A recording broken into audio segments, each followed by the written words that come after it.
Hello everybody, welcome back for another video. Hope you're all doing well and that you're all having a great day.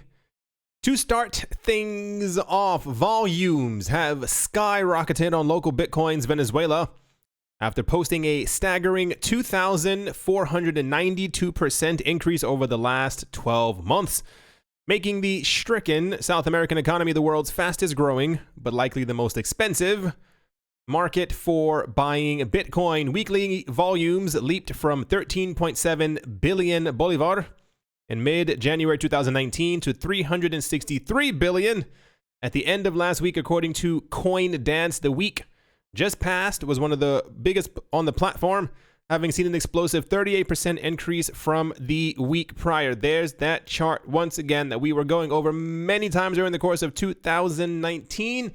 And it just looks absolutely insane, especially after what happened the weekend that we just passed.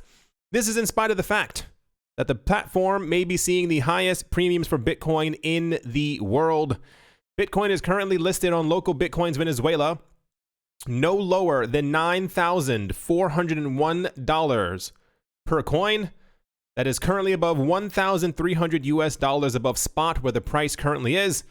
And the only seller offering a whole Bitcoin has listed it for an asking price of $11,687 for the entire Bitcoin. That is a $3,580 premium. This is not the first time that we have seen stuff like this happening. It is not just in Venezuela. We had news like this about a week or two ago, but it was very odd, and I decided not to talk about it.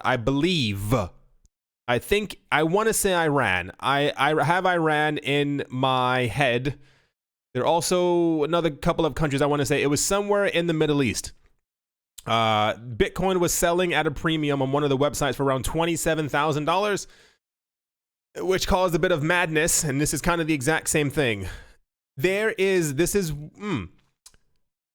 When I talk about why Bitcoin is undervalued, it's not simply because we all want the price to go up. It's because that there are millions of people around the world who are actively trying to buy and are actually using Bitcoin to transact in when governments have messed up or when they're trying to simply find a way to feed their families. I think a lot of people, especially if we are in the countries that I think that we are and don't understand how lucky that we are that we don't have to run to a store rapidly with a pillowcase full of money, paper, that is devaluing with every single step that we take, that we don't have to scrounge and scrimp and dig into garbage cans to look for food. I know that may seem a bit extreme, but this is how a lot of the world actually lives. So when you talk about the actual demand for Bitcoin, especially, I think this is going to be one of the main factors when the reward halving actually comes into play, that the more people around the world will be trying to buy as much as possible, especially if you've been paying attention to any of the news that we've been going over about Venezuela over the last 2 years. It's terrible for people living there. There are a number of people, of course, the higher ups, who are still doing fine, but the average everyday person is living a very terrible life. We saw this before in many other countries, even where there wasn't an economic prosperity living problem. In 2017, where the premium for Bitcoin was absolutely astronomical. I think by the time that Bitcoin's price was, $8,000 US dollars, I believe it was 13, 14, 15,000 in Korea. And everyone was like, what's going on? It was because many countries are also, people were asking me before as well, why, if Bitcoin has a premium on a certain website, wouldn't they simply just go to another website and say, hey, I want to buy on this one because it's a lot cheaper? A lot of governments, I'm pretty sure you've noticed, have restricted access or told people that it is illegal to do business with that cryptocurrency exchange unless it resides within their country, so that the government actually has all of the buying, selling, trading, holding data public for themselves. The people are usually, in many cases, restricted to using something that is already within their own country, just to clear all of that up. Here's the actual crazy, I believe this is the entire Bitcoin one right here. Local Bitcoin's evident growth in Venezuela can be seen as another validation of Bitcoin's reputation as a non-confiscatable and censorship-resistant store of value. Local Bitcoins is widely considered a platform for facilitating non-speculative purchases of Bitcoin, due to it being solely a fiat to crypto exchange and is charging typically several $100 premiums to spot. It is also, crucially, one of the only exchanges that regularly publishes country-specific trade volumes.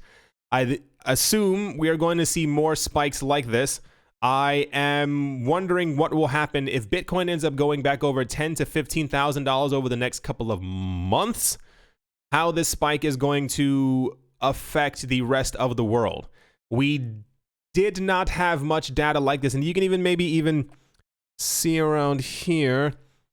There was barely any volume around the 2016, 2017, early 2018 timeframe. If we get to a point where Bitcoin's price is spiking and people are flooding the market trying to buy as much as possible, I don't know. I think the frenzy is going to be a lot crazier than we actually expect. Anyway, that is the Bitcoin price premium news for today. I think this is also happening in a couple of other countries, but I think Venezuela at the moment is the most significant. 1,300 above the current price, and then 3,500 extra. That's almost 12,000 for an entire Bitcoin when Bitcoin's price is floating around 8,100. Desperation is real. Next up, China's nationwide blockchain network, known as the Blockchain-Based Service Network, or the BSN, will launch in April 2020 after it was rolled out for testing. Backed by Chinese government policy think tank, the State Information Center, or SIC, the ambitious project aims to provide a trusted and scalable infrastructure for supporting a new blockchain project, as well as the development of smart cities and the digital economy. Tang Cici, deputy head of the Smart City Development Research Center of the China State Information Center, what a title, announced the news at the China Urban Regulation Innovation Forum in early January. Chinese finance-focused publication Sina Finance reported on the 7th of January. According to the executive, the BSN will be officially launched for commercial operations in April after the network was first released for internal beta testing in October of last year. As previously reported, the BSN network is an interregional public infrastructure network that was jointly developed by the SIC, major Chinese state-run telecom China Media. I keep reading words below it before I read this one. And the Chinese government-supported payment card network China Union Pay, among others. During the internal testing period between October 2019 and March 2020, the BSN network is reportedly set to involve a total of 400 enterprises and 600 developers. First piloted in the city of Hangzhou, the capital of East China's... I don't have to read anymore. The entire point is, here's the actual article that this is being quoted from, as I do not read Mandarin. There you go, for those of you who understand that. So this is going to happen. We had news before, relatively recently, that China's coin token, digital central bank money, is well on its way to being launched. They said it would happen sometime this year. I believe the assumption was sometime early this year. I think we had this news before. They said it was progressing quickly in them creating it. So I would assume that by April, if China's nationwide blockchain network is going to be launching in April, one can only assume the crypto will probably also launch around the same exact time as well. It's going to be an interesting year, because the issue is that there are many countries who would like to survey and have more control over their population. So if what this country is creating is a success, then there will be other countries who will probably follow in their footsteps. Here's the article once again. And I think this is, yeah, here we go. This is the article, from the, like about a week ago. It says, People's Bank of China progressing smoothly with digital yuan. That means it's coming soon. Let's move on. Next up, with the new year, Illinois became the latest state to recognize smart contracts and other blockchain-based records as legal instruments. The state's Blockchain Technology Act sponsored by Representative or Republican. I never know what rep is because I've seen rep both ways. Oh, yeah, Republican. Keith Wheeler took effect on the 1st of January, opening a slew of potential new legal scenarios for blockchain-based contracts. These contracts are now admissible as evidence in court, recognized as a viable alternative to paper-based records and statutorily exempt from local taxation. That is really fascinating. The fact that digital records completely that are from blockchain will now be admissible in court and will be recognized as actual evidence. We're in the future. It says a smart contract, record, or signature may not be denied legal effect or enforceability solely because a blockchain was used to create, store, or verify the smart contract, record, or signature. Illinois joined other U.S. states in recognizing smart contracts in legal settings. Vermont led the charge with its 2016, good for them, move to make blockchain records admissible in court. 1 year later, Arizona passed similar legislation recognizing blockchain signatures. Are there only 3 states? I feel like over the course of a 4-year period, we should at least have had 10 to 15 states being like, okay, well, the Illinois law extends the same legal recognition already enjoyed by paper contracts to blockchain contracts and agreements so that they are recognized as legally binding in the eyes of the state. It also shields the blockchain industry from local government interference, meaning cities and towns cannot impose taxes and regulations or require licensing or permits on blockchain systems of those who use them. I'll be honest with you, I'm quite shocked that this is good as far as like the actual recognition of this, because it'll go a lot farther beyond than just the actual usage of cryptocurrencies or the legality of things that have been on top of blockchains, as far as like, that's my crypto, I own it, he owns it back to me. Okay, we'll give it back to him because we can see on the blockchain. It has to do with the entire thing where we were talking about the fractionalizing, being able to own fractions of real estate on a blockchain. You and 10 other friends owning a $1 million flat somewhere, that would then be properly executable and be legal now within Illinois. So I always feel like, and I know that as a people, we could be so much further along in just about everything. It's always a little weird that so few places around the world are, I dare even use the word progressive. Like, one would have assumed that New York State would have probably also been there. Maybe Jersey, maybe Florida, maybe California, maybe DC, it's not a state, maybe Washington. But here we are. We have Illinois, Vermont, and Arizona.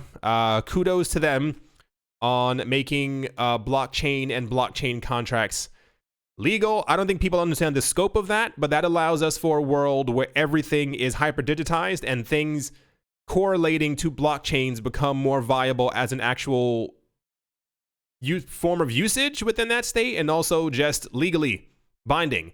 It brings us into something that I think we should already be far beyond in. Here's the actual thing right here from ilga.gov.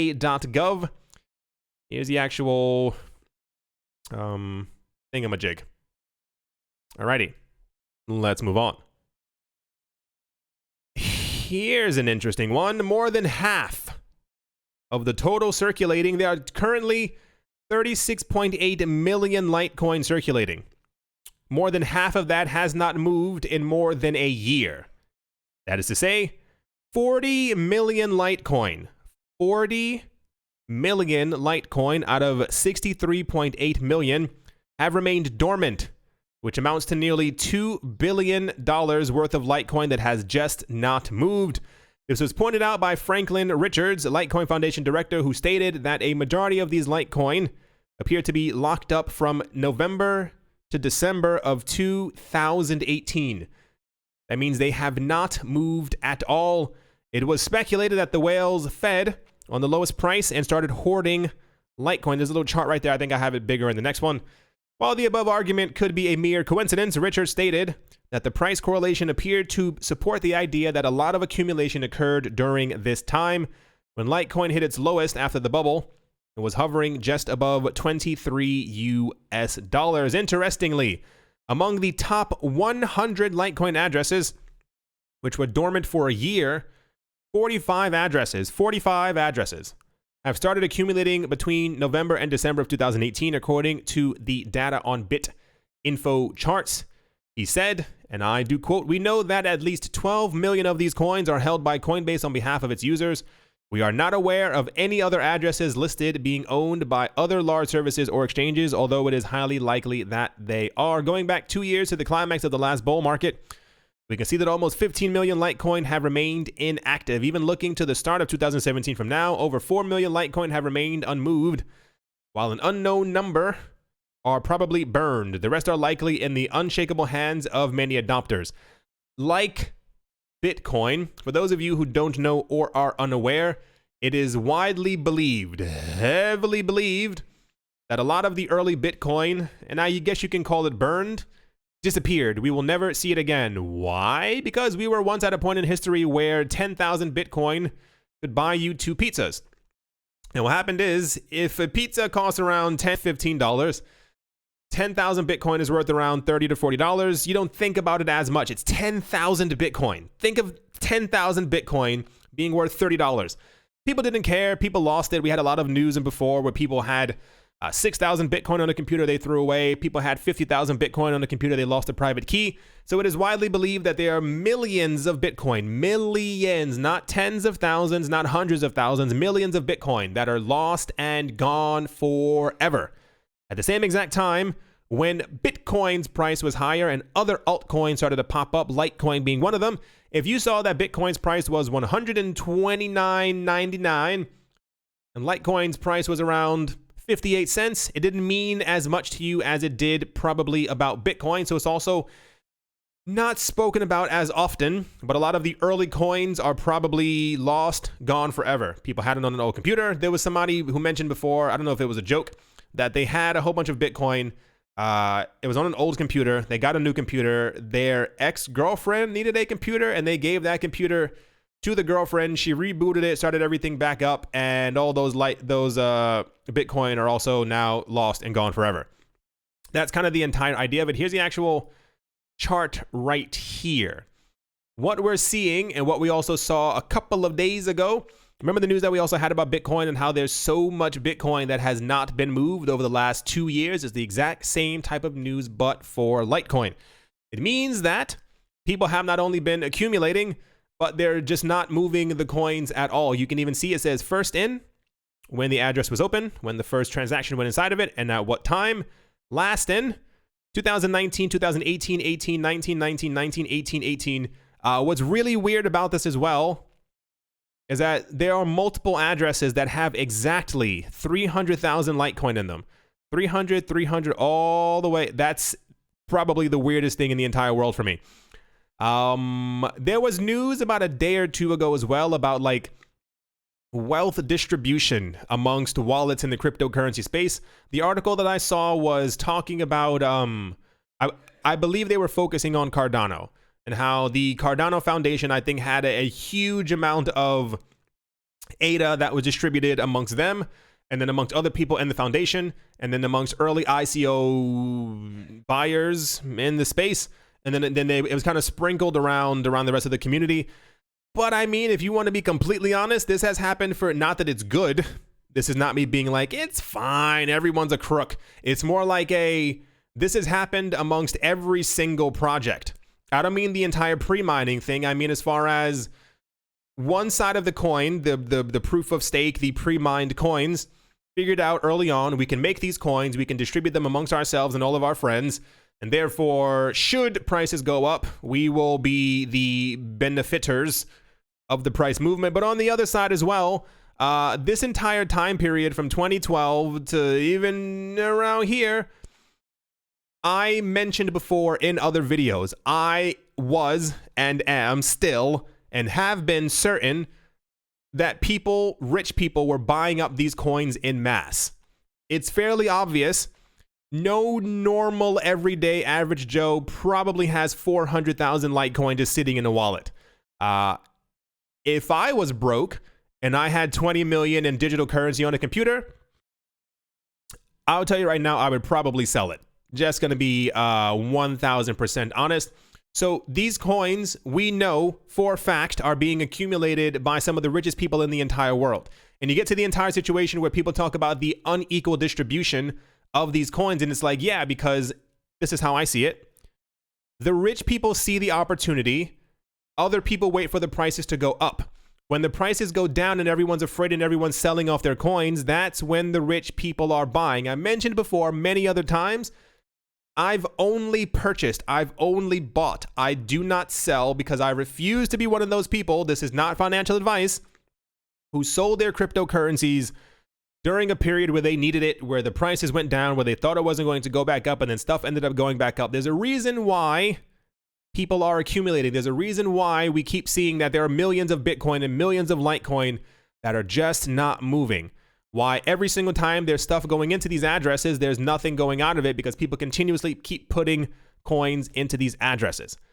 I know a lot of you have been paying attention, and I do appreciate that. But for other people who really just aren't getting it, you really have to start to get it. There's a reason why all of this stuff is being accumulated. I mentioned before, and I'll still mention it once again. There's a reason why all of these things, all of these platforms, all of these coins are being integrated into normal finance, why blockchain is becoming a really big thing, and why they're trying to make sure that all of this is regulated before the entire thing really gets going. Because if you've been following the coins, following the breadcrumbs, rich people know other rich people. The people who are into making laws, who made the laws, who know the other people who went to school with them, they're either rich or they're making the laws that are going to be applicable to cryptocurrencies. All these people know each other. They're all accumulating, in my opinion. And when we get to a situation, because we're already having the discussion now, there's an unequal distribution of these cryptocurrencies amongst holders. Why don't I have 300,000 Bitcoin? Why doesn't my friend have 45 Bitcoin? It came down to the fact that, and if you want the honest truth, it was years ago when the prices were very, very low. In 2017, Litecoin's price was $4. I think it went up to 350 or 400 that same exact year. Ethereum was $8 and went up to 1,500. XRP was half a cent, half of 1 cent, and went to $3.60. It's about being an early adopter, and it's about seeing the opportunity, buying into it, and holding. I think I mentioned that before in another video as well. I think if you had, what was it? I think 1,000 US dollars into XRP when it was half a cent. Oh gosh, I forgot. I can't remember the exact number. I made a video about it. Was it like 150,000 XRP or something like that? And then when XRP went to $3.60, you would have had over $500,000. From 1,000 to $500,000. Now imagine a world, stay with me, imagine a world where over the course from January 2017 to January 2025, Litecoin goes from $4 to $1,800. How much money have you made just holding on to a number on your screen for 8 years? You see the entire correlation, and the problem is that we're going to have a same repeat of history. What we have right now is that a lot of people are afraid of getting into investments. They're afraid of losing, and then they realize when they're a lot older that they've lost because they didn't take any chances. This is why I'm investing in cryptocurrencies, why I invest in art, why I invest in real estate. It's all a risk, but the payoff is absolutely nuts. So the people who are here, the people who will stay, the people who continue to invest, the people who continue to buy on the dips or buy when it's up or buy in the entire time, I still firmly believe we will be, and I'm trying to choose my words so that it's not very douchey. There's going to be a huge separation, like I said before, between those who have and those who have nothing. The world is already, I think that, what is it? There are 3 or 5 people on the planet who own more than the other 50% of people on the planet. Imagine a world where imagine a world where a large part of the world's wealth goes into cryptocurrencies. And these are the addresses holding it. These addresses, this one address probably does not belong to 35 people. Probably just one person. There are probably even other situations where we've seen before. I would even go as far to say these may belong to one entire person. A couple of other addresses may belong, like I'm pretty sure people here probably don't have all their Bitcoin or their Litecoin or their XRP or their LTC or their ABCs inside of one address. So it's safe to assume rich people probably have multiple addresses. We can probably say for certain that the Winklevis have their money across multiple wallets. I highly doubt that they have 200,000 Bitcoin just sitting inside of one wallet. Anyway, the wealth inequality, as much as I don't want it to continue this way, is going to continue it this way. It's just logical. The rich people have more money to be able to put into the market, and a lot of people who may simply not be aware, maybe waiting for a good opportunity, are missing out on all their chances. I mentioned before, if you plan on buying into the market or getting into the market, not financial advice, but don't wait for $10,000 Bitcoin. Don't wait for everyone else to go completely insane. And as you're trying to buy, you sit there, oh gosh, I wish I had bought a couple of weeks ago. Oh my gosh, I was just going to buy. Why didn't I buy? I had that same problem in 2017. And since then I learned my lesson. If I have a couple of extra coin rattling in my pocket, I put it into crypto. Didn't mean to spend that much time on that topic, but it is because over the course of the last couple of years, we've had many discussions, whether it be between us or other articles or other people on other channels talking about the wealth distribution amongst crypto. It has to do with early adopters, people buying in. Like, imagine a situation, once again, if you had put in $2,000 and you had 300,000 XRP. Do you see the yeah, it's about early adoption, holding, not financial advice, and just staying in for the long haul. This is all going somewhere. This is all going to lead up to something big. There's no way that mega financial entities on this planet are into cryptocurrencies, integrating cryptocurrencies, and that is not going to go somewhere. That is simply going to stay exactly where it is. There's a reason why we're getting price predictions for Bitcoin hitting 50,000, 100,000, 200,000. There's a reason why banks and other enterprises are coming up with these numbers. Why would they be coming up with those numbers? Because they've been doing the research for the last couple of years as they've been accumulating. It's all right there in front of your faces. Let's move on. Next up, I'm not sure if we went over this. This is relatively new news, but I'm not sure if we went over it. Major cryptocurrency exchange Binance has added support for the Australian dollar and the Thai baht. Binance announced support for the national currencies in separate releases on the 7th of January. Thai digital asset exchange Satang Corporation will process Thai baht transfers, while Australian dollar transfers will be facilitated by Banxa or Banza. I'm going to say Banza, sounds cooler. A company specialized in international compliant fiat to crypto gateways. Satang's fiat processing service is integrated into Binance's trading platform by means of recently launched application programming. It's not important. I feel like we went over this, and I'm not really sure if we did. The entire point being, Binance has added 2 new fiat gateways. They are the Australian dollar and the Thai baht. They keep adding new fiat gateways. This is why, I'm used to seeing the term major cryptocurrency exchange Binance has added support for, but I can never tell if the currencies are what we've already gone over. Anyway, if you are in Australia or in Thailand, there you go. You can now use your fiat on Binance. And to kind of finish things off, investment professionals at PIMCO, a multinational asset management company focusing on active fixed income management, argue that monetary policy easing by central banks, a key strategy for supporting global economic growth in 2020, might not be able to help fight an upcoming recession. Joachim Fels, economic advisor at PIMCO and the firm's global fixed income chief investment officer, Andrew Balls, explained by saying, whenever the next economic downturn or major risk market downturn hits, policymakers will have even less policy capacity to maneuver, thus limiting their ability to fight future recessionary forces. Financial problems and uncertainty throughout 2019 were attributed to the trade war between the U.S. and China, prompting the U.S. Federal Reserve, the European Central Bank, and other major reserve banks to slash interest rates or take part in asset purchases to reduce the adverse effects of a potential global economic crisis. For those of you who have no idea what I'm talking about, or a bit of a little rerun through, 2019, we saw, and even just focusing on the U.S. Fed, they printed and bought up. They printed, I think, cumulatively $1 trillion over the course of about a month and a half, and they used that money to take part in asset purchases. They were buying securities on multiple different stock markets in order to keep them afloat. You may have noticed over the last couple of days, we've seen a spike in the, I believe it was the NASDAQ. I think it was the NASDAQ. The stock exchanges in America have been doing extremely well, and their wellness doesn't make a lot of sense.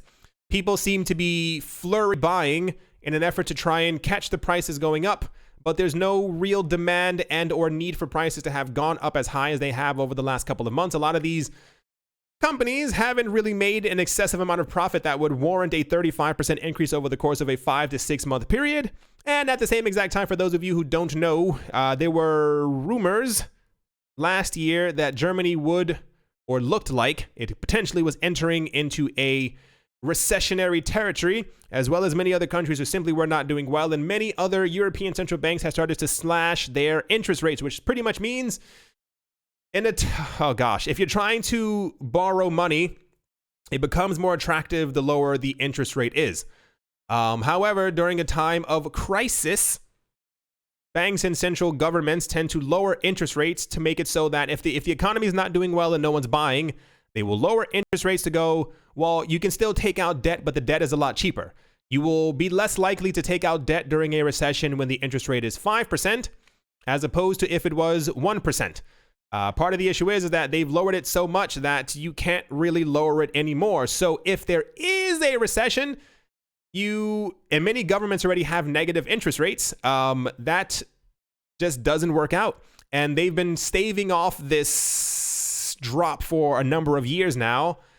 And what happens when you can't lower the interest rates anymore, or when people realize, and they should have already, because I'm pretty sure a lot of the pumps in the stock market are people who know exactly that it's going to crash, in my opinion, who have come to the conclusion that if it's going to continue to be pumped by the governments and or the Fed, well, let the good times roll until they have to pull out. Because even if they end up going with the train upwards and they make an additional 50% on the money that they have inside there, and they see the crash happening and the value is lost by 10%, well, they still made a couple of $1 million, so it doesn't really matter to them at all. Mark Carney, governor of the Bank of England, says the global economy is heading towards a liquidity trap, and similarly warns that central banks are running low on maneuvers. In a recent interview with the Financial Times, think of this. The governor of the Bank of England is saying this openly. He said it's generally true that there's much less ammunition for all the major central banks than they previously had, and I'm of the opinion that the situation will persist for some time. He said, if there were to be a deeper downturn that requires more stimulus than a conventional recession, then it's not clear that monetary policy would have sufficient space. I don't know if it's because it's the new year. I'm not sure if it's because indicators are there that I simply have not seen because I am not a major investor in the stock market. But a lot of people the rumblings are back about a recession, when it's going to hit, that we are very close and that things are not looking too well and I mean just because of the spike that we've had the last 2 weeks. Typically, we don't see spikes like this in any type of traditional financial markets, but things are being purchased as if these companies are undervalued. And we had news even last year when a couple of companies became, I think, the first $1 trillion companies that people were like, yeah, that's not right. They're definitely not worth that much, but only time will tell. But I like getting news like this. As always, a very special thank you to my Patreon supporters. Professor Wally from Gunbot University. Chongololo, Zongololo. That's what it says. Nostromo, Mr. Pickles. John Sarson, The Animal Reader, A Bibliophobia, Bare Bones Mining, Todd Mullis, Adam Graysick, Mohair, Maroney, Master Ventures in Thailand, Brady Niels, Jared Schneider, Wise, Night Owl, 242 to the World, Crypto Joe, Bankroll Network. Why do I sing that part? Crypto Joe, Bankroll Network, Godobo, Mill, Wheezy, Crypto Artist, Cole D3D, Nicholas for Earth, One Piece, One Love, Damien, Setsuna, Nick, Kanaya, Richie Rich III, Vlad the Impaler, Krypton Be a Shipmate, Paxis, Nick Mangialavori, Anthony Charles, Jim Garner, Jeremy Fox, Minting Coins, Miller Hits Chest Every Day, and Kyle Skips Leg Day. Yes, to Crypto, Bodie McBoatface, Anytime Fitness, Monk's Corner Staff, ARF Medic 17, Bake Me a Cake, and Tigara Machonisa.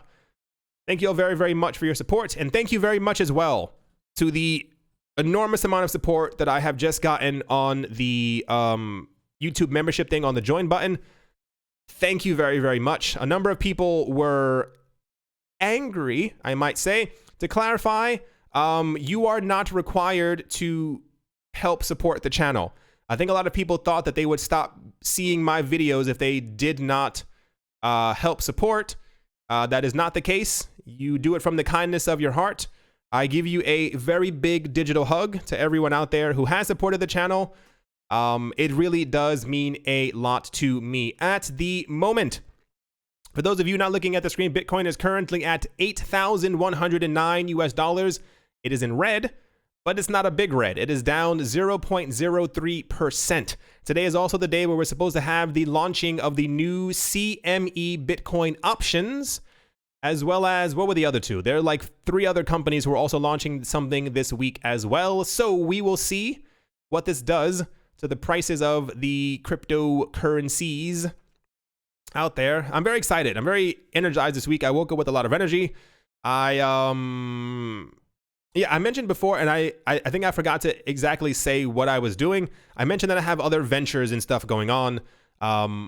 One of the things is selling stuff in mass on Amazon. I can't tell you what, but I will be selling something in mass on Amazon. And the other part is picking up my previous eBay business, which if you're looking for other alternative ways to make money on the side, I would look into selling stuff on Amazon and or eBay. There are tons of resources out there for you to be able to figure out what to sell. I will give you a slight hint. This is not what I'm doing, but I have friends who have had success in doing so. Try to find stuff from China that you can get for cheap and in bulk and sell that on Amazon. Just a bit of a hint for those of you who are looking for some other type of side income. When I was selling before on eBay, it's a little strenuous. I used to do a lot. I was making a good 2,000 to 4,000 extra a month, just selling a couple of things, maybe like 15, 20 things per month. So, yeah, side businesses are definitely something, especially if you're bored, if you have nothing else to do, if you find yourself with extra time. If you're already swamped with stuff, don't overdo it. I already have this channel. I have the other channel. I don't know if you've noticed, I'm obsessed with the other channel as well. I've been pumping out videos nonstop. There's a whole bunch of new stuff coming out this week that I'm excited to also play. So I think that's probably what the adrenaline is probably pumping for. Anyway, I hope you all enjoyed. I hope you all are having and continue to have a great day, a great morning, a great afternoon, a great evening, wherever you are, wherever you might be. I do hope that it's absolutely fantastic. Thank you all, every single one of you, once again for watching and or listening. There are very good times ahead. Thank you all once again for watching and or listening, and I will most certainly be talking to you all soon. See